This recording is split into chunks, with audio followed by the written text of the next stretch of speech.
नमस्कार मित्र, मी डॉक्टर गजानन पाठक, मातोश्री हॉस्पिटल जालना इथे वंध्यत्व तज्ज्ञ व स्त्रीरोग तज्ज्ञ म्हणून मागील 14 वर्षापासून कार्यरत आहे. मित्र आज आपण एक महत्त्वाच्या टॉपिकवर चर्चा करणार आहोत. तो म्हणजे दुर्बीणद्वारे वंध्यत्व निवारण करणे व दुर्बीणद्वारे वंध्यत्वाची कारणे शोधणे व त्यावरील उपचार. रोजच्या ओपीडीमध्ये भरपूर पेशंट असे असतात की ज्यांना लग्नाला 5 वर्ष, 7 वर्ष, 9 वर्ष झालेले असतात आणि त्यांच्या सगळ्या सोनोग्राफी नॉर्मल असतात, त्यांचं ओव्युलेशन चांगलं होतं, त्यांच्या हस्बंडचे रिपोर्ट चांगले असतात, तरी पण त्यांना प्रेग्नन्सी राहत नाही आणि ते खूप कन्फ्यूज असतात किंवा त्यांना व्यवस्थित समजत नाही की आपल्या पेशंटमध्ये काय कारणं आहेत की ज्यामुळं वंध्यत्व आहे.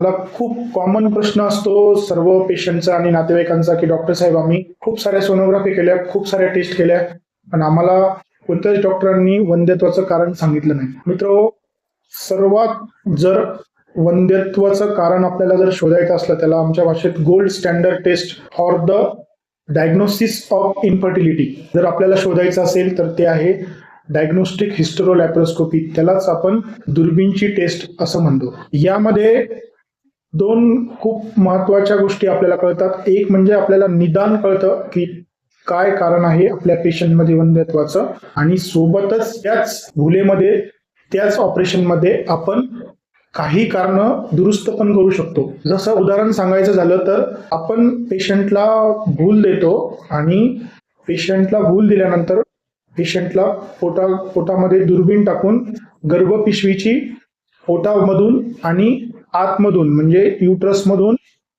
गर्भपिशवीची तपासणी करतो. जी योनीद्वारे गर्भपिशवीची तपासणी असते गर्भपिशवीची आतमधून, त्याला आपण हिस्टेरोस्कोपी म्हणतो, आणि जी पोटावरून दुर्बीणची तपासणी असते त्याला आपण लेप्रोस्कोपी म्हणतो. दोन्ही टेस्ट आपण सोबत करतो, त्यामुळे आपल्याला दोन्ही प्रकारच्या आजारांची माहिती मिळते.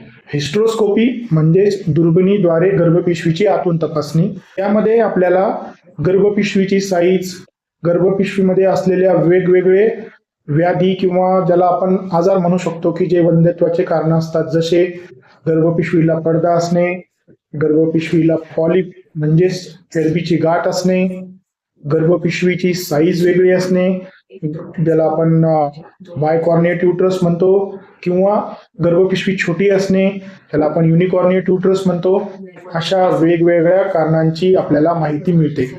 तसेच सोबत हिस्टेरोस्कोपी करताना जर गर्भपिशवीला पडदा जर असेल तर आपण त्याच ऑपरेशनमध्ये तो पडदा पण काढून टाकू शकतो.